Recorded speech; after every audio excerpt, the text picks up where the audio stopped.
All right, just texted Claire. Oh, I thought that I'm sorry. I Hello, texted Claire. everybody. It is Tuesday, July 15th. Thank you for joining us. It is the Grassroots Resistance Collective. You're watching Grassroots Resistance Collective. Texas grown, people powered, and unapologetically bold. We expose corruption, amplify real candidates, and give voters the truth the system tries to bury. No spin, no sellouts, just resistance. Let's get to work. All right, everybody. Thank you for joining us. I just want to start out real quick by setting the tone of the Grassroots Resistance Collective and what this is about. So here at the Grassroots Resistance Collective, we're not going to wait for any permission to tell the truth anymore. We're going to dig deep. We're going to name names, and we're going to speak for the people who are getting steamrolled by people in power. This isn't corporate media, so we're not going to treat it like it.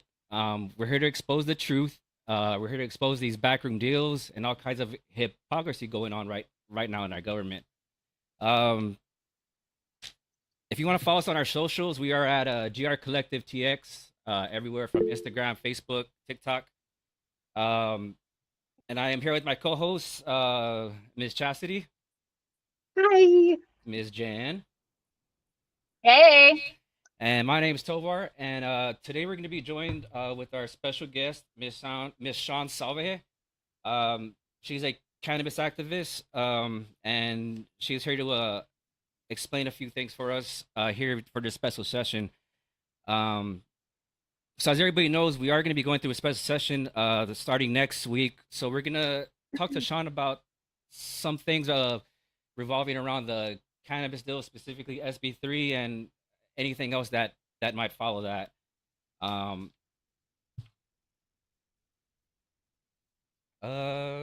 Yeah. Chelsea, you got anything? Yeah. Okay, so before we get into this segment specifically, I want to make a small disclaimer.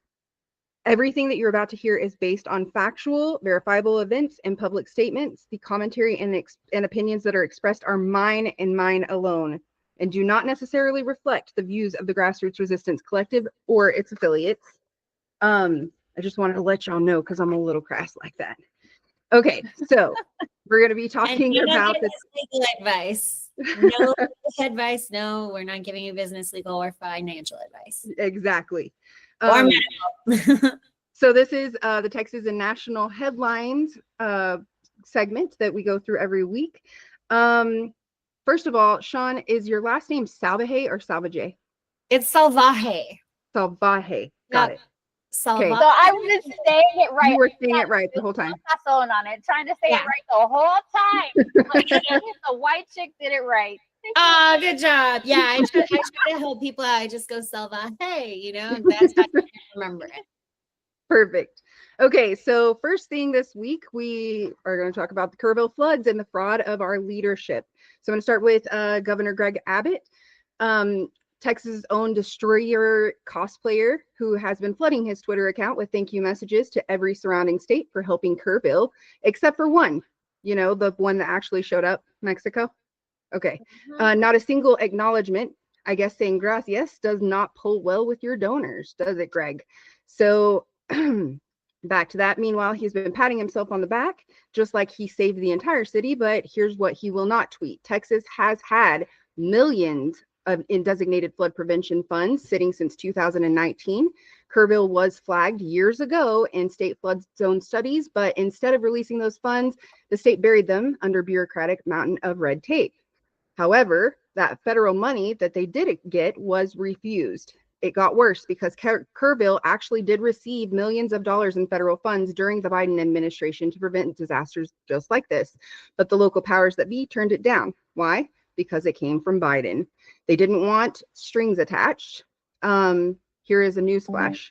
Any check that gets cashed at the U.S. Treasury, no matter whose name is sitting in the White House, that's your money, your tax dollars. But thanks to the political pride, Kerrville said no to that amount of money that was allotted to them. Meanwhile, our favorite disappearing senator, Ted Cruz, once again proved that his travel schedule is the very best early warning system for Texas disasters. If he leaves the state, something's about to go wrong. This time, while Kerrville flooded, Ted was out sightseeing at the Parthenon. Not sure if he was studying democracy or running from accountability, but don't worry, he did make it back in time to get handsy with Netanyahu and, of course, announced that he is raising money for Israel. Not Kerrville, not Texans, but for a foreign government, because apparently Israel is his homeland and Texas is just his campaign address. Then Trump flies to Texas 1 week after the flood, by the way, and Greg Abbott gave him a public reach around for responding quickly. 3 days later, Trump gets off of the plane, immediately started lying because that's what he does best. And he says he, quote, saw thugs throwing bricks at ICE vehicles from the air from his plane that does not fly or does not drive on roads. And he followed that with his greatest hits during the specific, what was it? His press conference, sorry. Nobody's ever seen anything like this, even though the same flood happened in Kerrville in 1987. When a reporter asked about the delayed emergency warnings in that same conference, he called them evil and a bad person for asking the question. Meanwhile, he used that press conference to babble about his border wall, his big, beautiful bill, and whatever other nonsense that he usually pulls from his truth-free bingo card. And then we have Dan Patrick, my least favorite house husband of the GOP, who pops up this week to brag that he and Speaker Burrows have formed a new disaster preparedness committee for the special session. That translation to me means Dan is about to hold Kerrville's recovery funding hostage so that he can shove his donors' agenda through the legislature, just like he did with SB 3, school vouchers, and every other authoritarian scam that was wrapped in a cowboy hat. Just a reminder, all of these events that have been discussed are real and documented. The analysis and opinions are mine personally and not those of anybody on this page or that participates with Grassroots Collective. Thank you. Thanks, Chastity. All right. Once again, ladies and gentlemen, this is the Grassroots Resistance Collective. So this is your movement. We really want to encourage everybody to join in. If you're here watching us in our chat, go ahead and ask us some questions. We'll try to answer what we can. But in the meantime, let's get to it, Jen.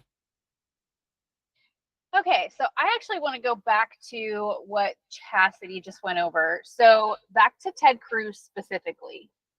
I read headlines that when he got the phone call that this was happening and he was supposed to get right on a plane to come here, he and Heidi actually took 2 more tours in whatever city they were in before. Like, they delayed their flight further to be able to take more tours and see more sites before they came and surveyed the damage. Okay, yes. I didn't know that. Like, so they we're didn't, paying for shit. So they extended their trip? Extended. Yes, After he could they have got the gotten on phone call. multiple flights. Yes. Okay, that's fucked up. I thought he was just like, Yeah. like if it was already the planned flight, I was like, okay, that's fine. But if he extended it knowing that shit, god damn it, classic Ted. I saw when I was researching, found a video of somebody that was actually in line for the same tour that he was going on with him and Heidi, and she had said something to him like, Texas is flooding, what are you doing here? It was when they were actually in line at the Parthenon, and the girl said, hey, what are you doing? Texas is flooding. You guys, what are you guys doing? And then she like did a live and she's like, this is what Ted Cruz is doing, him and Heidi. And they said Heidi was like really ugly, rolled her eyes, gasped at her, and they just went on with their stuff. Wait, hold on. This is my shocked face. See it? This is it. Yeah. Like, so what? I'm not saying he's the Texas weather vane. I'm just saying. Well, I don't understand if I was just his PR advisor, I would just be like, maybe let's just be extra on our toes right now, especially because he's had so many viral clips from, of all people, Tucker Carlson. So many viral clips in the recent months. Doing God's work. Yeah, and he's just going viral for the wrong reasons, and it's making me, the PR person in me is wondering, are you meant to be the patsy? Like, are you meant to be the bumbling moron who's distracting us everywhere else? Because he, like, when he gets on these podcasts and he tries to get sassy, he sounds ignorant. He loses the argument often. And then it's just, why would you be 10 toes down delaying your trip. If I heard Texas got any kind of rain, and I'm sure, like the people on the ground, at first we were told, don't worry, it won't be much of anything. But by that morning, he had to have had notice from the state or some other official capacity. They tell you about this stuff. They ask you, you want to know about what's happening to your constituents directly. You're going to have people who are on your team who are like, holy shit, this is unfolding in real time.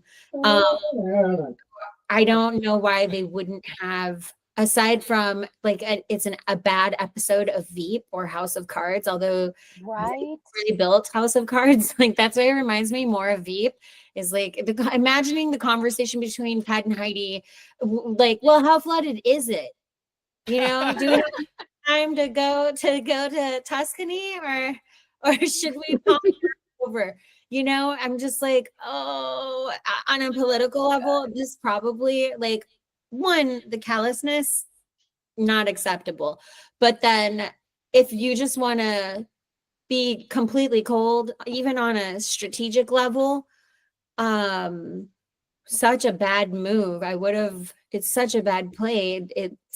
It's so bad, it makes you wonder if it's not on purpose sometimes. Because yes, did you need that? I mean, he does work on behalf of Israel. Yeah, and he had a bad week in that, specifically with that. You come back, you don't show your face in Texas, you go straight to the White House to meet Netanyahu, and then when you do come back out, you're asking for money for Israel. You're not trying to help. Not a word. Not a word. Yeah. Maybe he's got other ambitions as far as his political future and the work he'll be doing. But representing Texas I still cannot understand how he keeps getting elected, because I don't know a damn person in Texas who has voted or liked Ted Cruz on either side. Yeah. So Shaun, why don't you tell us a little bit about the work that you do? So I am the founder of the Pueblo Group, and that's really the core focus of my work here in Texas. The Pueblo Group it's a not-for-profit. We are not an established 501c3 yet, but we are a not-for-profit agency that does pro bono lobbying for the people with the state legislature. And our focus so far has been cannabis and psychedelics, but we're going to start expanding soon to other issues. And my work in Texas in the cannabis space has been largely in an advisory capacity. I used to do business management and operations consulting, and then some marketing and PR. And I got into that because I was way back when I have more decades on me than people realize, which is my fun party trick. But way back, I did a close to 13 years for the U.S. Air Force and the Department of Defense. And I worked as a combat photojournalist for a while and documentary photographer.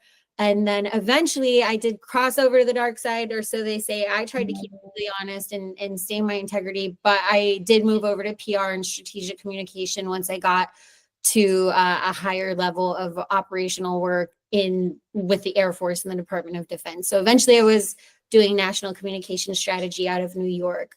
But it's not exactly what you think, because I know that can sound a lot like PSYOPs and intelligence operations like that. It's not that at all. When we are talking about communication strategy, what we're really trying to do, and there are going to be different camps, because there are definitely some PR people who are spin doctors. But for me, it was really about getting the public the education that they needed to know about how the Department of Defense was spending their tax dollars, what we were doing in missions overseas, and how that actually would impact them.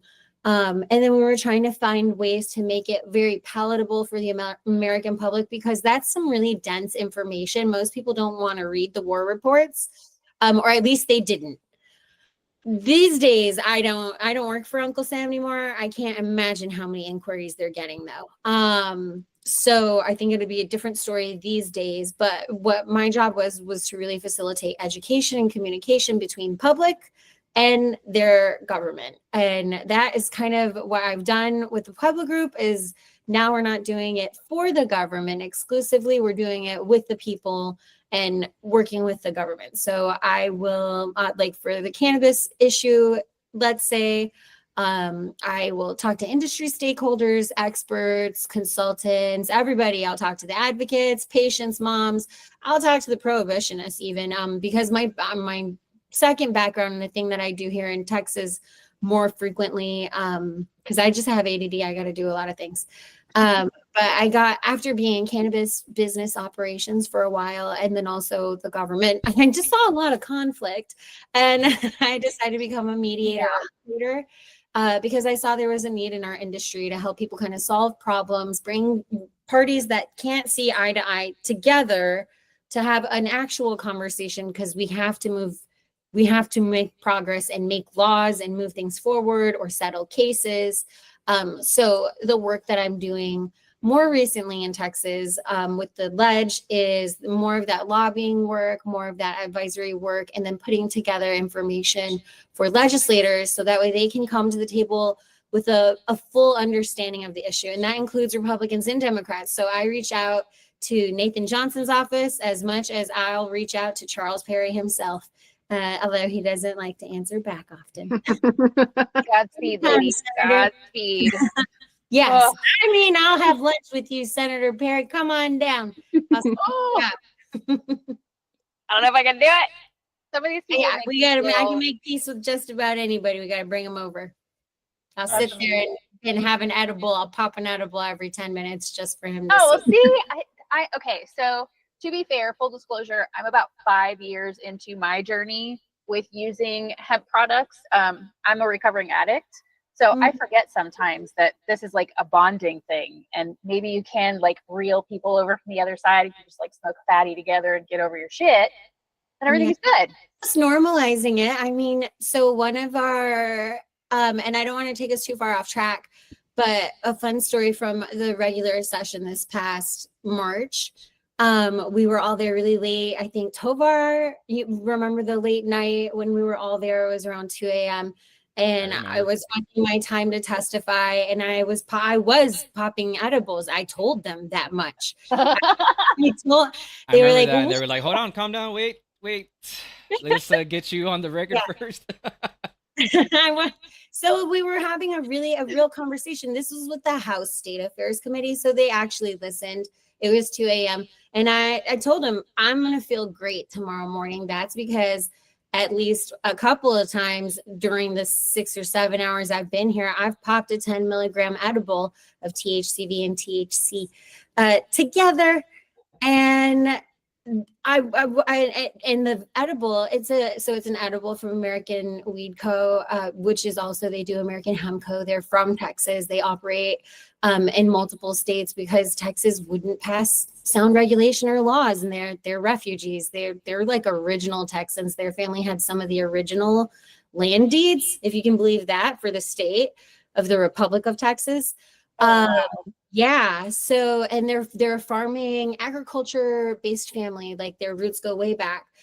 So they make great products. And so I had a lot of confidence sharing, like, this is the gummy. And I think doing that helps a lot because I said it's 10 milligrams. I've had about 5 of them since we've been here. And I know my tolerance level is very high, you guys. I'm a veteran. It's too high. But I think a lot of fat molecules and that can absorb it. It's a little different for me.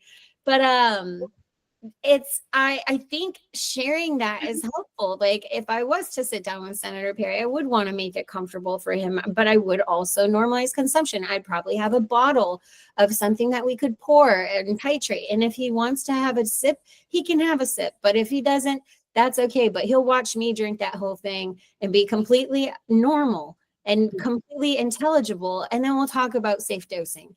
And I do think doing things like that, some people will and let's talk about this for special session. It's not a stunt. I think that's the difference when I do it versus when sometimes people go in there and they want to light a joint and flick it. Right. That's a publicity stunt, and that you can do that. You'll get a reaction. It may not get you a result though, because you're kind of leaning into aggressive tactics, and I'm a mediator. That's just not going to be what I do. Yeah. But having a conversation where I have an edible, they see that I've had it. We talk about it and I tell them it's full of B12 and vitamin C and I'm going to feel like $1 million tomorrow, even though it's 2 a.m. and I'm waking up at 7 a.m. with you. And I don't think you're going to feel the same, sir. Are you? That's because you are hyped up on caffeine and who knows what else, like just black coffee for you today. I understand why you're cranky. You know, we got to have some real conversations about the nutraceutical element of this. I think too often legislators are understanding it from a 2000s, 1990s vice market perspective. And there's definitely space for that because we do have vice market. But vice market to me is it will be such a small percentage of the total industry by 2030. We just have to normalize. Yeah, for sure. What as far as this special session goes, obviously the floods are gonna be probably the one that everyone's paying close attention to. And I don't think that Dan Patrick is just gonna go kind of like how he did for the regular session and just go hard for SB3. What do you think about that? How do you think Dan Patrick's attitude is gonna go going into this? Well, they're lawyers, you know. So they wrote SB3. I mean, Charles Perry's not a lawyer, but I don't believe. He's a physician or something like that. Is it? Oliverson is. Sorry. Oliverson is a pain management physician. Right. So there's my caveat there. Because I would say that there would be a conflict of interest if you have any kind of investments in pharmaceutical opioids for prescription pain management, and that might influence you wanting to ban a specific substance. I'm not going to say that's his motive. I'm going to say I believe that there's a conflict of interest from my perspective. But this isn't a court. There's no judge. And that's kind of the scary part about the ledge is that you'll have folks going in and testifying, but there's not a level of evidentiary accountability. And we saw that with the fiscal note. Yeah. So to your question about SB3 and what do we think they'll do in the conversations that I've had. So as soon as we got the special session notification from Governor Abbott, I sat and I debated with myself, is it worth reaching out now ahead of the special session, or are they so burnt out and have other things that they're thinking about? And this was before the floods. But I just, on a random whim, like 2 days after it was announced, I hit them all up. All of them, because red and blue, that's how I maintain neutrality. And we didn't get much response at all from the prohibitionists, which is to be expected, but we did get some response from more moderate Republicans and of course from the Democrats, and we've had some conversations with them. I do think that some new bills will be proposed. I think that they're being written right now. Or at least they're trying to figure out how they would write that if they were going to redline SB3. So redlining is when you get those copies of the bills and you can see where they have a red, it's literally red stricken language with a strike through. What they'll do between iterations of bills, they'll redline the bill, what works, and they'll add the language. And so what do I think the prohibitionists are likely doing? They're probably redlining their own bill for more strict enforceable law. So I'm saying that I know that everybody's really excited. I want everybody to stay excited and be in the momentum. Yay. Governor Abbott said, regulate it, but I don't want us to. And that's why I said regulate, because it's not, and it wasn't like it's more like make it enforceable. Yeah. Whatever you do, don't bring me a lawsuit. That's exactly what I saw. That's exactly what I heard was this isn't going to be held up in court. Mm-hmm. He did say he wanted to see regulation, but I think that that's more of like a tactic to keep the voters in the pocket. Yeah, I wouldn't want to be any legislator on the wrong side of this. I certainly wouldn't want to be Dan Patrick right now. So That's Yeah. I want to be Ken Paxton. Hothead Republican, right? No. so as far as like the new bill, how it actually goes, because this is my first time being in any of these sessions, and it's a lot already. But so like with these special sessions, how do they, I guess, how do they pan out? Does do the prohibitionists, they keep the same bill, and then someone like yourself, you'll go in with, I guess, some legislation and just present it like that, or how does that process work? So so the legislature have their own team of drafters that they'll get to write these bills, because they do this so frequently, and they know how the Texas legislature likes to write their bills. It's kind of like it's almost like a mini regular session, and it can be extended, by the way, or we can have other calls. Like a few years ago, not during the legislature, they called a special session on beverages. I think that was last year. And they're not as public or well known. And so sometimes they'll sneak in legislation that way. For this special session, what can happen is, of course, they might not get through everything. They might have to set up another one. They'll come back at some point, or they won't recess at all. But what I think is more than likely for this, so like I was saying, I was hesitant to reach out to them before the floods. I did, we got a response, but now after the flooding, I don't know what I really couldn't predict with confidence. And by the way, anyone who's giving you the information like, oh, I had this meeting, or I know this or that's going to happen, that's all speculative prediction, unless you can provide the receipt and you're willing to like litigate that, and not only like legally, but also in the court of press, because nothing is real until it's real, you know what I mean? Until it's voted on and it's moved in a chamber. So I'm sure there's stakeholders who are having conversations, and there's, we have sent decision-making matrices to all of the legislators. So they have the information. But if you remember, Texas Hemp Business Council did the same thing.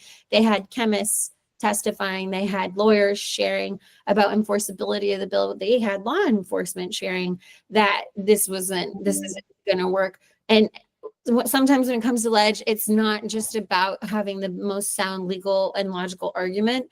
It's also about winning the hearts and minds. And I'm not talking about the Texas public. I'm talking about the legislators themselves. And that's hard to do in a space like cannabis, because we're not lobbying them in the way that the pharmaceutical organizations, alcohol, and even private prison organizations have been able to over the last decades, or they have a pre-established relationship, or they have other deals that they've already worked out. And you guys saw that firsthand with the regular session, how they held some things hostage. For the flooding, I know that you might have said earlier, they might hold things hostage. I don't think anyone is dumb enough to do that, because I don't think it's going to be the flooding either. I think they're going to tie hemp to the redistricting. I think that they're going to try to get Democrats who are completely against the redistricting to agree to it in return for concessions on regulation. That would be insane for them to agree to anything regarding redistricting, because they'd be handing over the next losing their seats. Not just their seat. Yeah, it's career suicide. And it's overall big picture strategy bad for the party. So I just don't think that they're not bold. I think they're bold enough to try. I do too. Don't I do see too. anything that like is, at this point, the things that they're doing without requiring a vote from the public, without putting it like making it a ballot measure, that they're just taking it upon themselves to do right now, is just all balls, no brain. So I don't put it past them. So this is when I want to remind people that the legislature is not divorce court, but it is, because it's the laws. Like, court is just a judge deciding how do these laws apply to the people. With the legislators, I wouldn't put it past them either. I think you're right, and we should be upset about it, but I don't want people to lose focus, because in any kind of litigation case, where you know you're going to court and you're not going to settle it out, you're going to stack your chips as high as possible. So, and I would expect them to do that. So I think when people are like, well, do you think he'll come back with some reasonable legislation? No, absolutely no. I expect them to do the same thing they've always done. So yeah, you're probably right that they will do the gerrymandering thing. If a Democrat takes that deal and votes in a certain way based on that, that would be so dumb, because part of the other issue with the gerrymandering. So one thing that I learned when we were filming this season of Highly Informed during South by Southwest, we did an interview with Tristeza Ordex. And she's done a lot of work with Ground Game Texas. And one of the patterns that Ground Game picked up on really early on with the cannabis movement is that it is a movement that has mobilized voters. And Tristeza spoke to that directly. She talked about how, people in disenfranchised communities who had never participated in an election previously, and I'm not talking about young disenfranchised voters who are in their early 20s. I'm talking about 50, 60 older voters who hadn't participated before because they felt so othered or so helpless, participated when it came to cannabis legislation. And that's really interesting because cannabis, you wouldn't think, would be an elderly issue. But as they got to understand it, and as we're starting to seek, other opportunities for pain management beyond opioids, like I said, the vice market is going to be such a small part of the future, because what's really the bigger market is nutraceuticals, over-the-counter pain relief, and then the vice market. These older consumers and their family who also vote don't want to see people criminalized. So it's become a big voters issue. And I think that's largely why Abbott made a set of rules for, if you're going to regulate it, maybe look at this. Because nobody wants to look, 70% of Texans support it.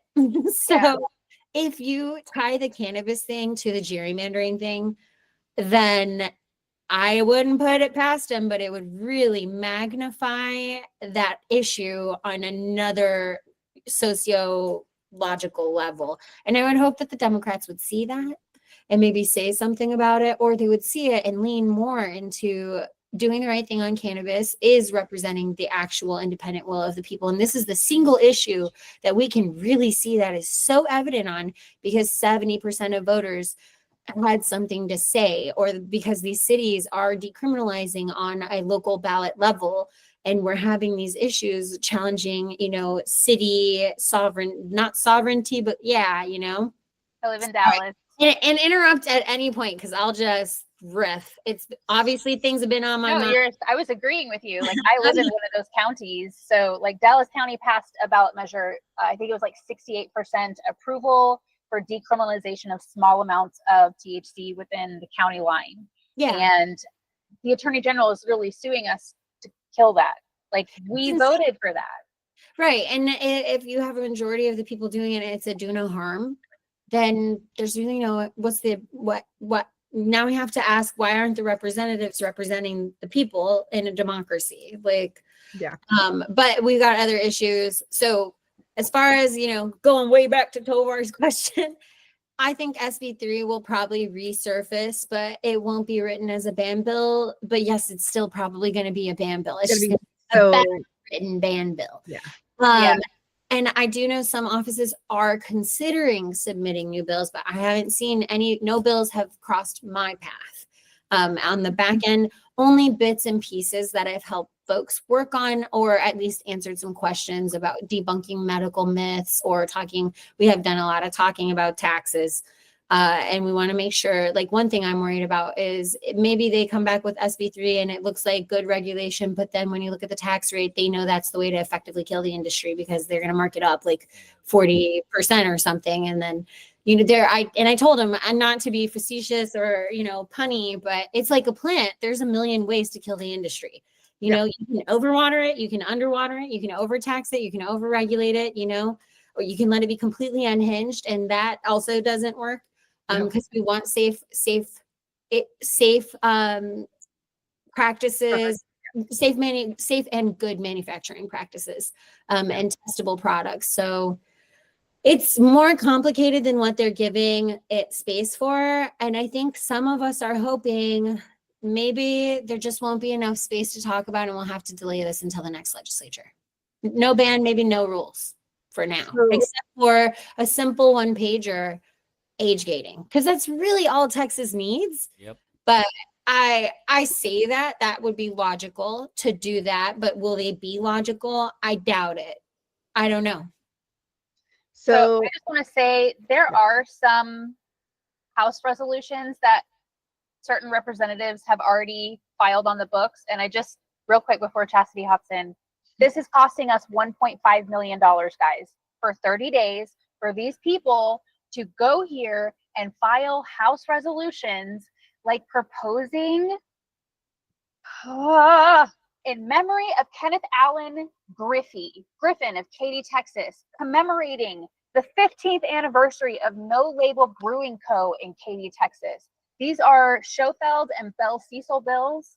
How about Leo Wilson filing commemorating the relaunch of Eminence Baptist Church in Wallaceville as the Cross Baptist Church? We are filing a House resolution spending taxpayer dollars to change the name of a Baptist church in Wallaceville. You guys, they don't give a damn about us. Make better choices when you show up to the ballot box and make sure that these clowns don't go back and waste your money again. These special sessions are not required. He orders these on his own. He's done it 4 times since he's been in office and wasted our money every single time. Stop letting it happen. Sorry, Chastity, go ahead.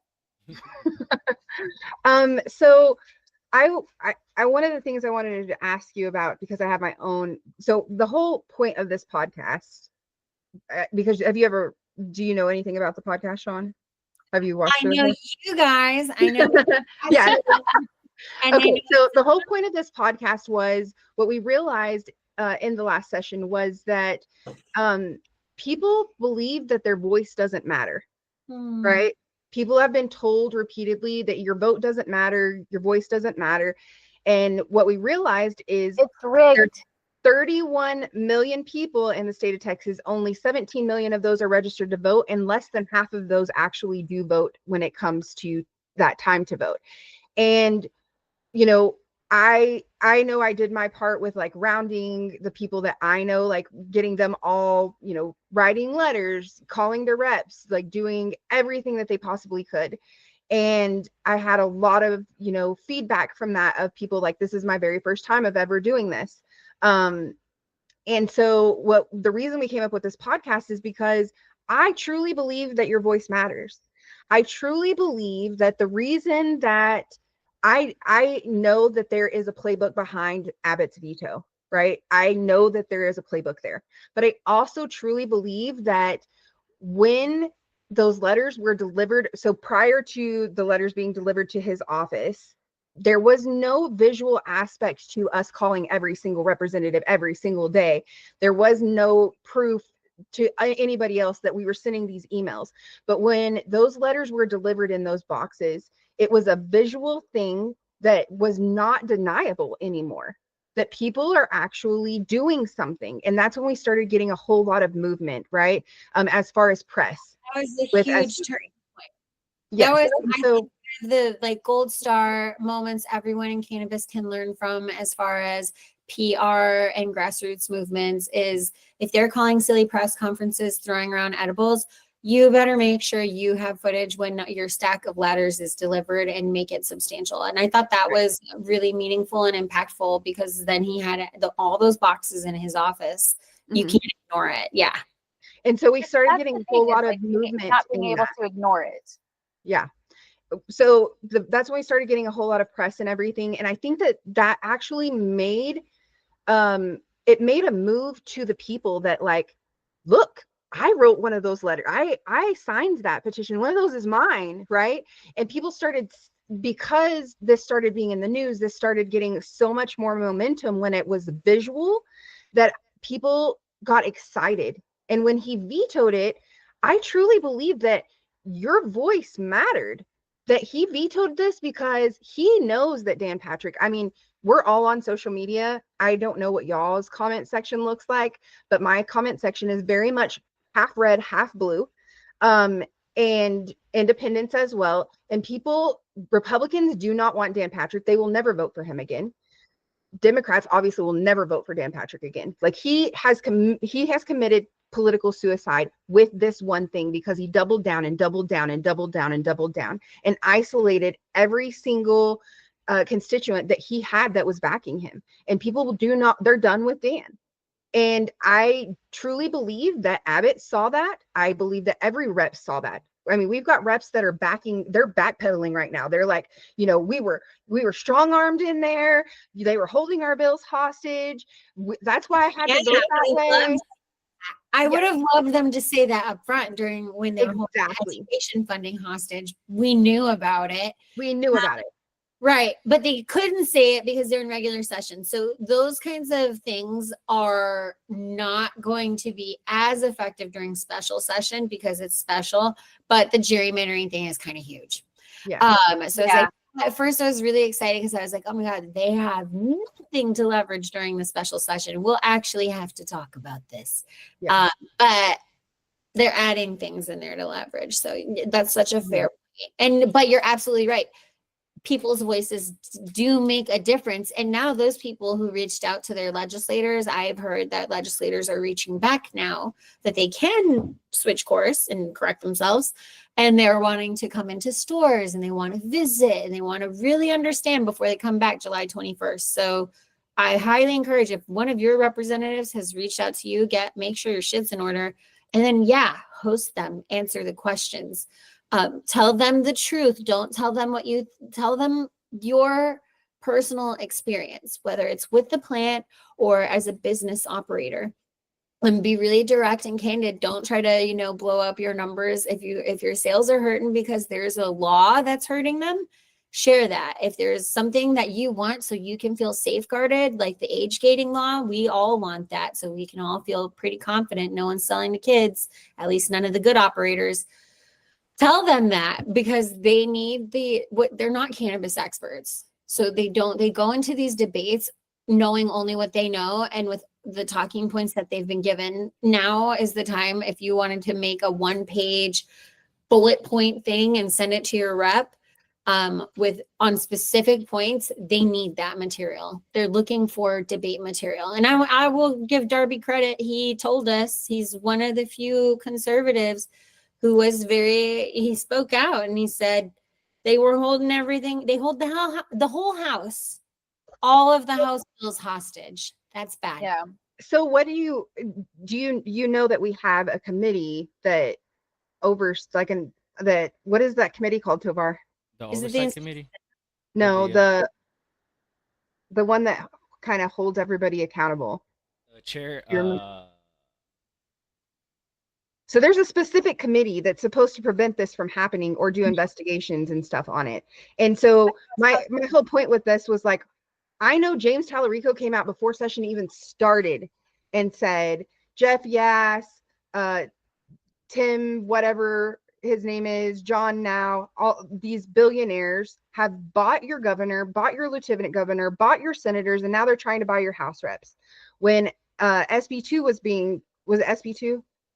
That was the education. Yeah, education bill. When it was going through, he stood up and he said, I know you guys are all, afraid. Abbott has pulled every House representative into his office, threatened your next running with making your primaries a bloodbath, all of the things. And then we have all these reps that are coming out afterwards and they're saying, oh, we were strong armed, we were this, we were that. Where were you when you could have been speaking up then, and I would have still had your back in this specific situation. And even if you admit that for it.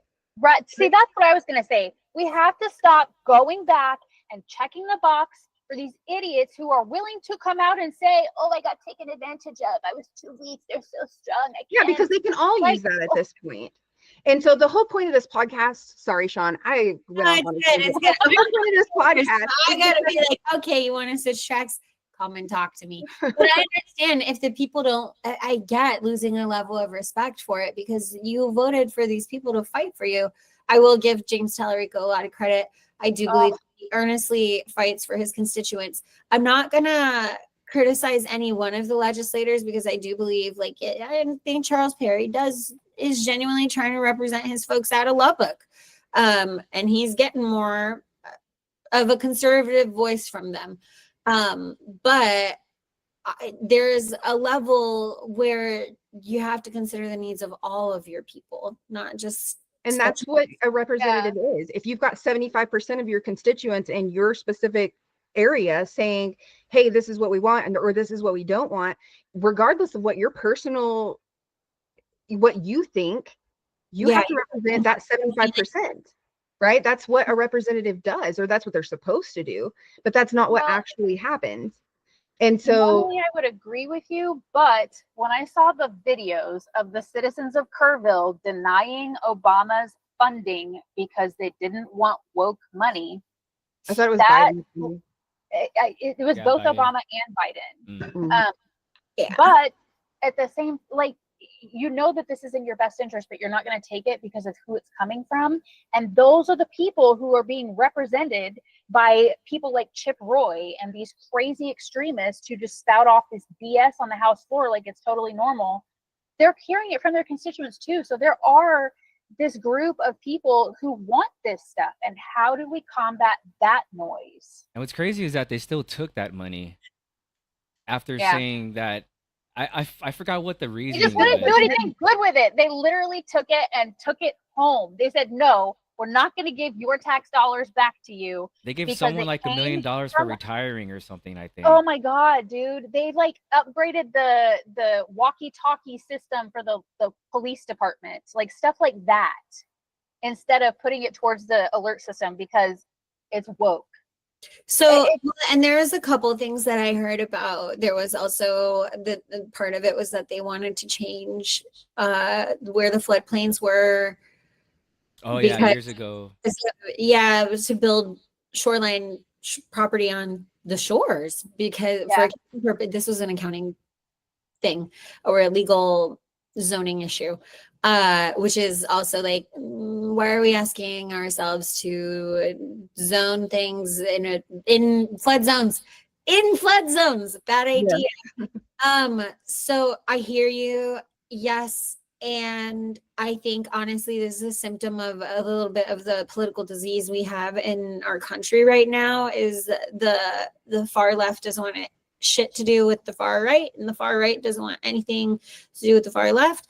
And that's fair. Unfortunately, it is creating spaces where it's hard to legislate in the middle. Even when you try to give them resources, like Biden or Trump, I got criticism for both, and I got criticism for both. I don't have much of anything else. But if right, but both of them have the capacity and have done things that are acts of, kindness to the nation, trying to give money or allocate resources to certain causes or issues. Melania, she's not my favorite political philosopher, but the work that she did for the revenge porn on the internet, I think it's tremendous. So that was noble. Right. So there's going to be things where they do good work, unfortunately, because they have polarized and they've made quite like a bit show of this. And it's a way that I think partially one thing that we're going to see too. And I think part of what they might have realized, especially with like how much traction our cannabis industry in Texas was able to build, is because of the social media followings that groups like the Texas Cannabis Collective have, groups like the Texas Hemp Business Council can quickly build. And I think they saw how much actual social power the cannabis industry had, and more. And let's not just say it's the cannabis industry. Let's look at the New York mayor election and Mundell and his social power. I think they see something. And so now there's an old way of politicking that is crumbling and falling apart, but they're still going to want to bring in lobbying dollars and influence because it benefits them. But they also need to figure out how to reach their audiences and the general public, and doing it through broadcast news and the traditional channels. That isn't going to work anymore. Yeah. Yeah. And we have to stop voting based off of party, guys. Start voting based off of the issues. I have Cassidy's mantra. Oh my God, it drives me here. Nuts. Leg. It drives me nuts because I was raised in a very strict Republican household. Everybody was Republican. I didn't know the difference. I just knew liberals were bad, right? Until I started paying attention and I was like, oh, I don't think I agree with that. I agree with this, but I also don't agree with this. I agree with this. And so I realized that I used to call myself a fence rider. Like I'm kind of on one side or the other, but really it's issues, right? And so I say that I'm an independent. I say this every episode. I'm sorry, guys, but I'm an independent. But I have like people that are in my comments and they're like, I am a Republican, but I hate the Republicans right now, but I will never vote Democrat. And so I'm like, stop voting based off a party and start voting based off of issues. And they would like, I actually had this exact comment. He says, that would be Beto then. But I disagree with one thing about Beto. And he's a Democrat, so I'll never vote for him. And I'm like, listen, if you are going to vote for somebody, you're voting for them to represent you.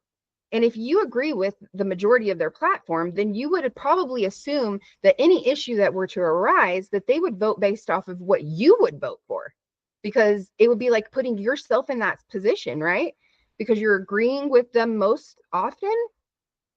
Why would you completely disregard that because you have a political party that you're just so dead set on? That makes zero sense to me whatsoever. And so I want people to understand that like you don't have to agree with there's tons of Democrats that I don't agree with. There's tons of Republicans that I don't agree with. But I do agree with right and wrong on certain issues. And I think that that's valid. I think that you can vote on that and it be valid. Yeah. I don't understand. Yeah, or even how they manage the issue.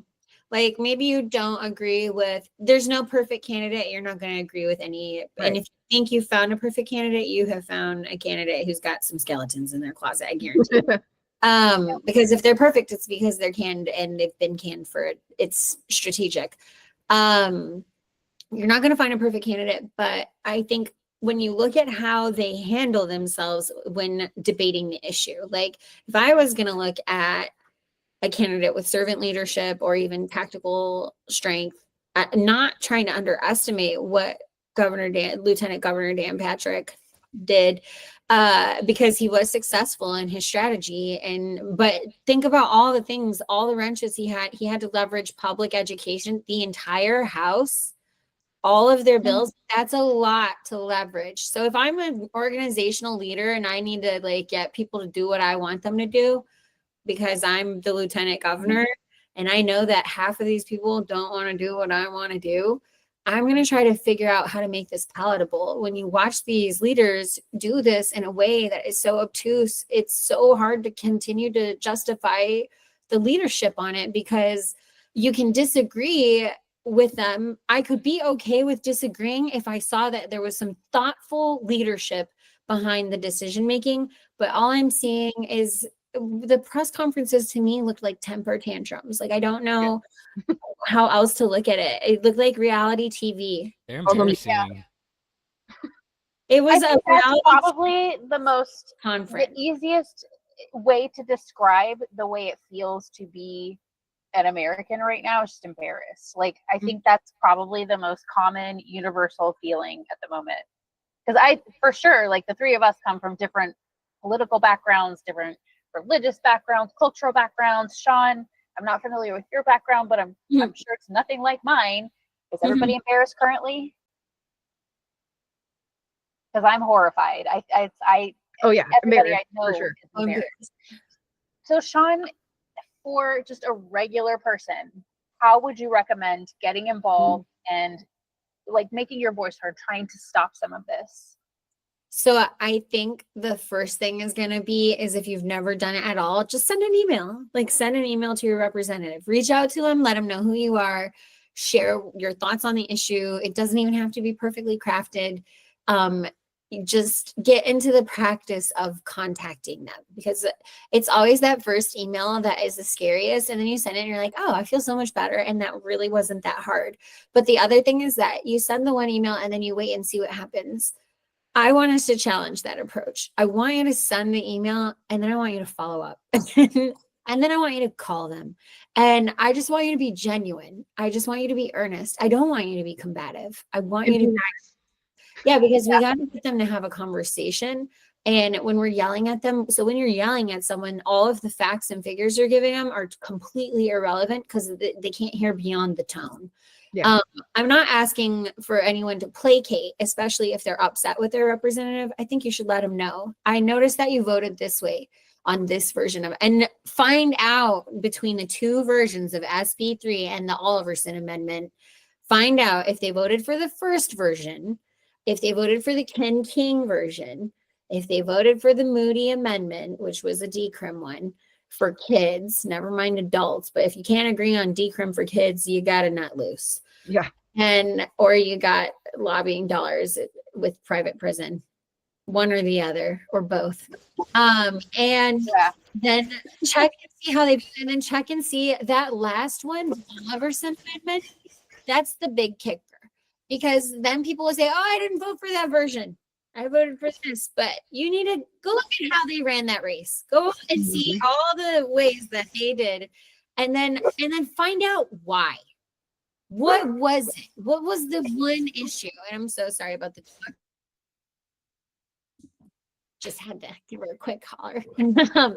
But just find out what was the linchpin, like what was the deal breaker for them, because for a lot of them there was a small deal breaker that probably we could have figured out with a little bit of education, or there was something that they didn't understand, so they leaned into safety, and safety is a ban right now for them, at least. Not all of them are millennial legislators like Tallarico, or young legislators. So this is very new for Texas, even though it's not new at all. But I do want to encourage folks, like, just break the ice, send that email. But after that, challenge yourself. So you're going to send your email, and then I want each of you to do like a research project. Find your own passionate, whatever you are really passionate about in cannabis, your one angle, your one lens. Because sometimes if you send 1 million, it just doesn't land. But if you are a mom and you need this for your kid, you need to send me or send them. These are the 5 benefits. And here's this benefit, and here's that medical study. Here's the link to it. I'm going to give that to you. And then here's this benefit, and here's why it applies to my life, and another study. Here's that for you. Because they need those articles, they need studies and data to debate on the floor. Part of what I noticed about the Democrats when the Senate ran SB 3 the first time is that they tried, like Sarah Eckhart tried, but some of the arguments fell so flat because there was nothing behind them, Like she was saying, like when Ken King passed SB 3, he was giggling, and I was like, this is the spirit of Mary infiltrating him, and he has no idea. But he started and he was wearing that 70s, that jacket, that suit looked like it was straight out of that brown suit, looked like it was out of the 70s. And that's not a diss. I thought it was perfect. I was like, did we convert him or something? Napoleon. Yeah, but he was laughing. He was like, legalizing cannabis. And he was laughing because he couldn't believe it himself, but he tried. He was trying to say the words cannabinoid. He was trying to share the information we shared with him. That's what I love. Look, I don't know about his whole record. I'd have to look into it, but Ken King he's got a place in my heart, because I could tell that he tried. He was trying, For sure. And then it was way outside of his comfort zone, because I don't think he expected to be the Republican who was going to be the face of legalizing cannabis, but he understood the mission. Work with those legislators, give them words of encouragement, tell them, be honest with them, and try to make it a conversation, but get very specific, friends, because the general information we give in the special session, all the reefer madness arguments, I imagine will continue, but also we're going to have to expect that we're going to have to elevate these conversations and stop arguing with the prohibitionists on reefer madness silliness. Let them say their silly talking points and what they're going to say. We need to stop addressing their arguments entirely, and we just need to present the good arguments for ourselves, because arguing with them, I feel like we waste so much of the initial regular session just dealing with propaganda. When you're addressing propaganda, it gives it life. Yeah. I don't think I'm going to give them a myth fact sheet, and I don't think I'm going to address propaganda anymore. I wish that would, I hope that works out. I hope that I can do it because I have closed door conversations Yeah. when talking about tax brackets and a little bit more nuance. And I just want to encourage people. One thing I noticed the representatives that responded to in that late night testimony was something that they had never heard before. And so when we are always doing the reefer madness arguments, I would give it like, you get only 2 minutes. I would give it 10 to 15 seconds on that. You get 1 sentence on the propaganda dismantling and then prove your case. Yeah. Because it's like in divorce court. If you sit there and you argue about how bad your ex is, that's great, but you're not convincing me how great you are. You know, all you're showing me is that you badmouth your ex, and not a lot of judges are going to go for that. That's kind of, don't forget most of the legislators are old judges or lawyers. So they're going to think of things in this way too. Address the opposition, give them one line if you want to, but I'm going to challenge everybody to focus their 2 minutes, spend as much time as possible on all of your good and your facts and your science, bring them something they've never heard before. And let's drill that into their head, because there were 200 of us at that Senate hearing and there was only 20 of them. So after 20 of them get their prohibitionist nonsense, we can have 20 of us with the same prohibitionist addressing the prohibitionists, but then I want to hear 180 other stories, you know? Mm-hmm. Yep. And in special session, we might have an opportunity to testify again against these bills. Yeah, so it'll be just like a regular session. They'll announce it. So I don't have dates for you right now, because we'll get it just like we did at the regular session, where they were like, we've scheduled this on the docket. And that, guys, it's not always vengeful. Sometimes it's really just how the schedule and the docket goes. It's same in court. Sometimes the schedules when the judges are available is when the judges are available. They have other committee meetings. We have the floods now. I think cannabis is not going to be the first issue. We've got the floods. We've got gerrymandering. I'm sure they'll do gerrymandering just like they did education first. They'll do the gerrymandering before cannabis and can hold some things hostage, or can make some promises, like the teachers' raises didn't get approved until concessions were made about the THC bills. So I would expect maybe they'll attempt to do the gerrymander, but know that attempt may fail in the end if the Democrats push hard enough, but they're going to try to squeeze as much out of it as they can, because that's just the nature of the beast. But they will announce, you'll get to testify, they'll do the public hearings again, and we'll go right back through the same process of drafting a bill. They won't reinvent the wheel in that way. Just expect it to be much shorter notice and faster moving once it does get going. Okay. Shorter notice than 3 days. I think they have 40. I think they must announce for at least 48 hours. I'm not 100% sure. There's certain rules about, because like a court hearing, you have to announce it. You have to give the constituents notice so they can show up. Due process, essentially, isn't it? Yeah, kind of. It's like the same thing. You have to give the people a chance, because we don't have ballot initiatives and all that. Our rules are very concrete. This is the only time that people really get to make rules, every 2 years when the ledge meets. So where can people follow your work or get involved with what you're doing? So right now, the best place to find me, Parlay and the Public Group. The website launches are forthcoming, but I'll be frank, I have enough word of mouth. I haven't needed to launch them. I feel like an ass saying that. But I'm really looking forward. After Ledge, I'll be doing, of course, more mediation work and getting back to my first passion. Every 2 years, we do Ledge. So for now, the best place to find me is, you can find me at Highly Informed, and that's informed with an E, like endocannabinoid. So highlyinformed.com, that'll take you to the YouTube for now. Eventually we'll have a full platform with videos, like courses, everything that you could want, all of the seasons. But right now, highlyinformed.com on YouTube. And then also you can find the show at Beard Bros Media or High at 9 News. I'm also on High at 9 News every Wednesday, except for tomorrow. I have some legal training that I'll be attending, but every Wednesday at 9 a.m. Pacific. That is 11 a.m. Central. So during our lunch hour in Texas, and I am one of our lead Texas correspondents. So most of my articles are coming from the Lone Star State, but that's a great resource for not just Texas news, but national headlines in cannabis as well as international.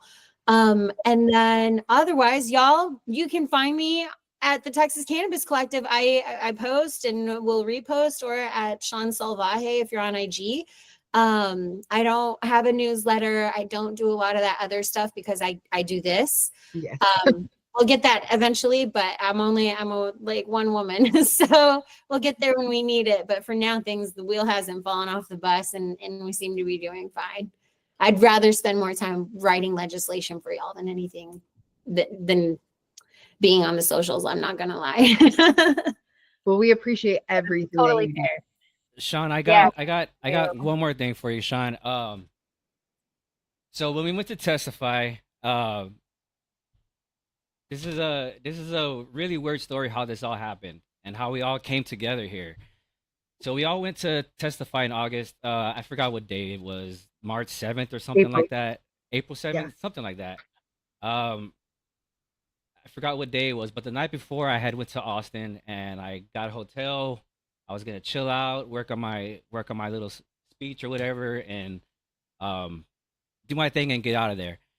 Well, that night before we had went, I had a really bad night. Like I'm a veteran with PTSD, and it was definitely one of those nights, and by myself in that hotel room. But made it through the night, and I got up super early and I went to go testify like everybody else. I was there for over, I don't know, I got there like at 7 or 6 in the morning, and I was actually the last one. I didn't even get to testify. Because something happened when I went to go register that my name it didn't pick up in the system, so I didn't get to testify. So that whole 2 days for me was like, it was a waste of it was just a waste of time, and I was so pissed off. I forgot what I said, but I cussed at them, and then I kind of stormed out. But Sean came after me, and she was like, "Hey, I don't know your name, but here's my email. Send me your speech, and we'll make sure that your voice gets heard." And that was really all I needed to like just give me like a little bit of a push, because I was so pissed off that I fucking waited almost 24 hours just to hear me say 2 minutes, and I didn't get that. But you know, when I left, you calmed me down almost immediately whenever you stopped me. And I just want to say thank you for that, because that was really meaningful, and I feel like that was like a very small push, and not only like meeting Chastity and Jen and Claire, it's definitely been a great experience, and I just wanted to say thank you for that. Yeah, of course. I mean, we had just had our other brother, Riley. Sorry, she's like, damn right. But we had our other brother who had been was about to be escorted off the grounds because, and he was an infantry Marine, I believe, and he was justifiably angry when he spoke, but he wasn't so outrageous that I wouldn't have heard him out. I think you'll find the legislators are quick to get rid of any rebel rousing. And it's because they want to maintain decorum. I think they know how quickly this issue can spin out, but also because they sort of don't want to hear it from anybody. It feels so uncomfortable to say something. Nobody wants to have that bad moment with a veteran, but also it's so hard to do it tactfully. And I just really appreciate that you realized, like, in the moment you brought yourself, you composed yourself, and so did he. You guys composed yourselves, and that is the best strategy, because look at how much work you've gotten done. Like, instead of losing your shit and getting escorted off, and maybe even, like, who knows what the Capitol Police will do if, like, you get escorted and they follow you on the grounds and they're like, you were smoking a joint. You know, I don't know. They're not supposed to do shit like that, but you never know when they want to make an example of someone or a headline. Because then the next day that article would have been cannabis advocate, you know, goes off on legislators and commits violent act. Or I don't know, but you wouldn't, I hope you wouldn't do that. It's the collect yourselves, but then I think because you can choose, like, and this is the key thing for if you show up and things don't go your way, This is the same for like the bill passed and we all felt like dying on the inside, but then we kept going with grace and the veto came, and that veto was not guaranteed. If you think he was planning on vetoing that bill the whole time, you know, No, no, make it happen. So I just think you can choose, like, I'm gonna tap into my anger and the victimness of that, which is fair. It's so valid because I had so much compassion for you. I was like, that is so fucked. They could just add him to the list. We're all here. It's 3 a.m. Don't be like that. I've seen you do it before. I've seen you guys do it before where you just manually, but okay. But your voice, instead you chose to like collect yourself, connect with others. And now look at what you're doing. You're doing a thing where you're encouraging other people to use their voice. That's the best trajectory for a bad outcome. So I want to applaud you. You made a conscious choice to continue mission, you know, my fellow veteran, and to do it very gracefully, tactfully, and professionally. And I think that speaks volumes, whereas others might have just given in to the emotion of the moment and then never come back. And so applause to you, my friend. And no problem. That. No skin off my back to just email them and be like, yo, you missed someone's, I know we can't enter it into the record, but I think it's really important you hear from this veteran. And I'm happy to like send them collections of stories at a time. I send them all kinds of emails. I'm going to start just sending them a newsletter they didn't even ask for. Like, I don't know, we'll see. But thank you so much. And Chastity, I'm so sorry. I know you're okay. No, so we're over time. We've been watching. No, it's okay. We have a live chat going, and we haven't had any questions. Everybody's just like super. Thank you so much. We love you so much. But we just got a question that I wanted to make sure that it got answered. So Kingstone Farm says, what do you guys think about limiting cannabinoids, or as Governor Abbott said on his proclamation, limiting THC levels? I feel like the legislatures used all of the information that people testified with and used it against us at the end. Yeah, I would expect that they will do that. Like anything that you share with them is like, it's going to be used against you. But that doesn't mean you shouldn't share. Like some people were like, well, maybe we shouldn't tell them about the post office, and the cat's out of the bag. Also, they're already aware, like they're looking at other states, like in some of the conversations I've had, they're looking at states like Alabama. Some of them are looking at states like North Carolina. I think, you know, that's better, but even the tax rate in North Carolina, no. So they're looking at other states, and you have to be aware that like, we already pulled the fast one, and it wasn't that fast. It was about 5 to 7 years. That has already been done, and they're going to look to lock things up. So here's what I say to folks, because I love Cynthia Cabrera. I love Lucas. I've worked with folks from Teacup, not Texas original. But I've worked with Good Blend. We have partners out there. And I'll say this much. I want y'all to argue your best case without disparaging anyone else. And I want you to understand that they probably are going to turn that information on you, but I wouldn't hold it too close to your chest anyway, because I know that we think that the time, and this could be a little controversial, like Lucas and Cynthia have to fight all the way on the other side of no regulation except for age gating, which I agree with them. Now, with the legislators have to make rules. And they make rules the way they make rules. And they've already talked about what rules they want to make. And the more we kind of pretend that, no, we don't want to talk about those rules you want to make, the more likely we're going to get some bad rules. So that's why my job in the middle, or the mediator, is to be like, bring me all your stuff and what can we figure out? So as far as THC limits, we need to have a really good, healthy conversation in Texas, because I really think whatever we decide here in Texas is going to set the pace for what happens on the national level. They put that year stop on the hemp ban for a reason. They want it. I think the Trump administration would like to see what the states decide overall. And that's also why states are looking to each other. And Texas is not, we have been telling them, don't look at California. Like, it's not the gold star. It is not the gold star example for legalization. Don't look at Colorado. They did it 20 years ago. It's a totally different market, completely different dynamics. And we're suggesting, and I think this would be good language for all of us to use, is that Texas can lead the way.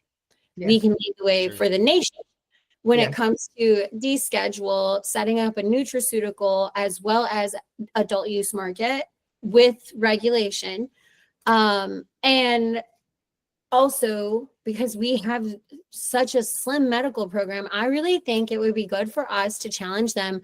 Bills that may be considered SB3, HB 46 could be not the specific bill, but adding to it could be on the table, expanding more medical.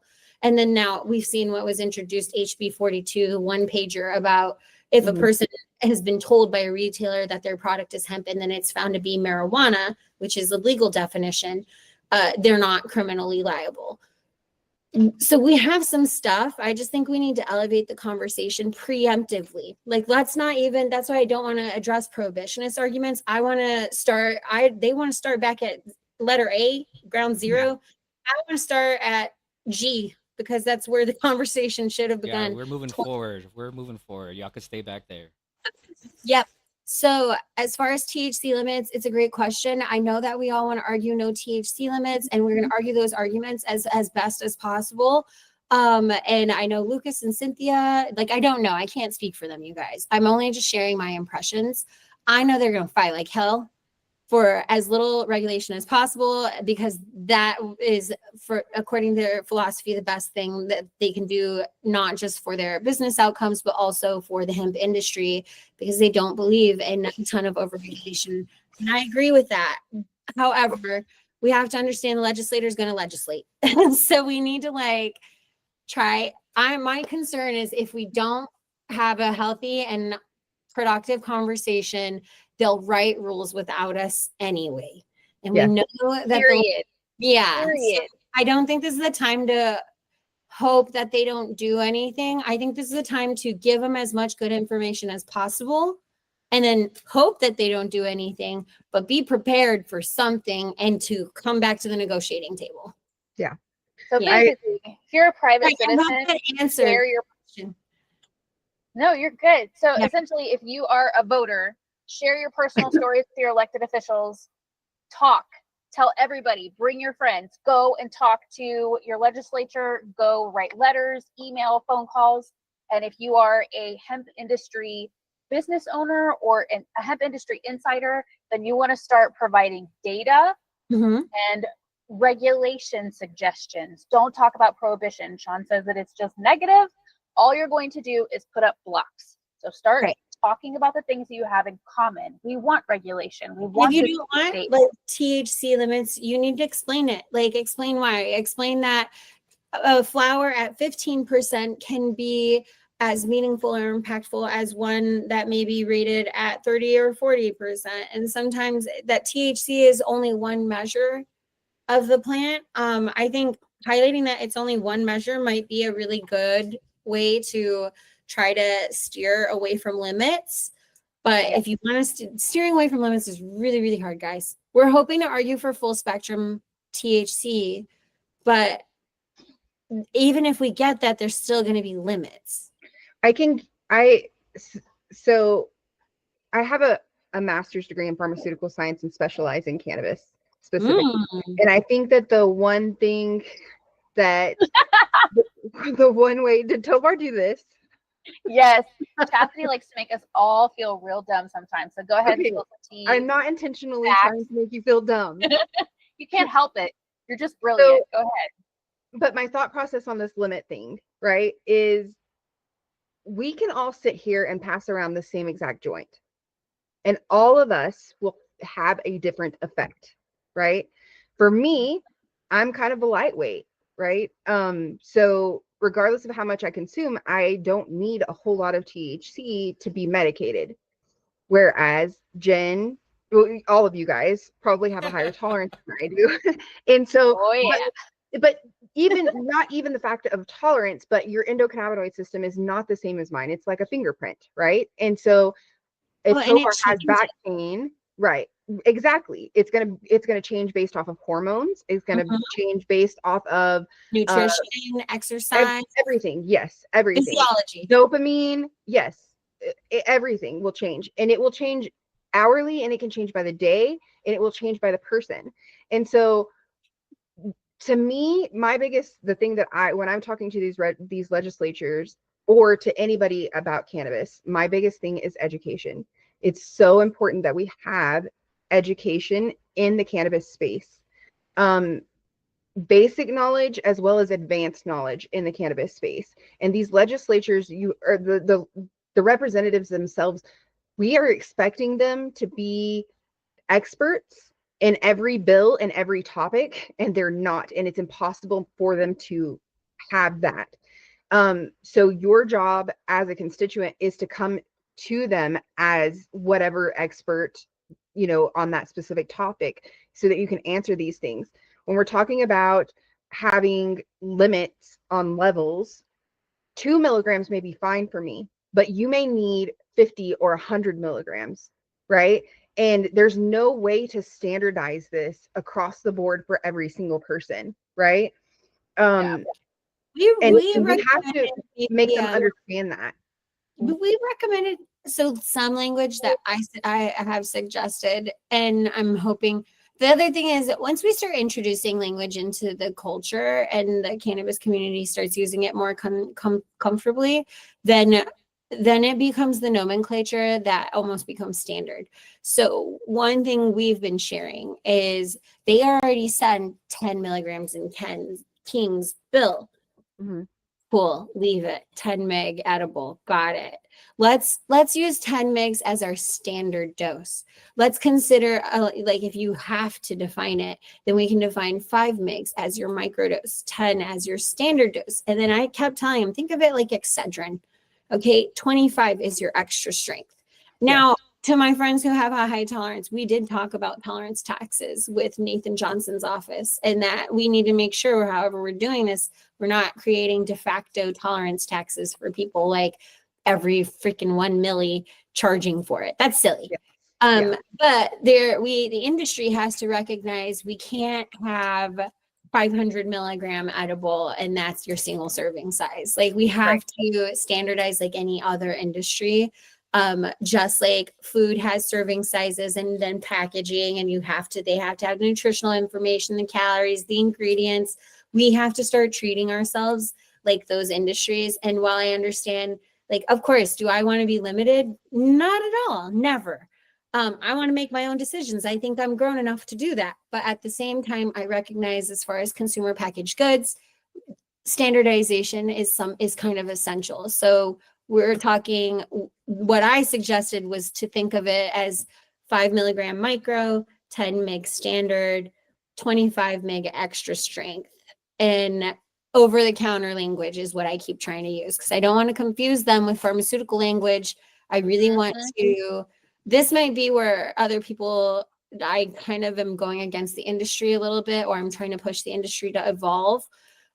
Texas doesn't have a really established medical program, and I've been telling the legislators we need to push medical to move towards pharmaceutical. And I know that sounds counterintuitive to the cannabis movement, but I think what was counterintuitive was calling it medicine, using medical as a way to get adult use markets open. And now we have adult use medical monopolies that aren't actually medical operators, because they don't do anything else like the healthcare system. So what I'm encouraging them is, if you really want to support the medical teacup operators, especially since none of them are really operational, the best thing you can do is establish Texas, much like the Ibogaine program, where they're putting funding into it and they're looking at it as this future healthcare technology.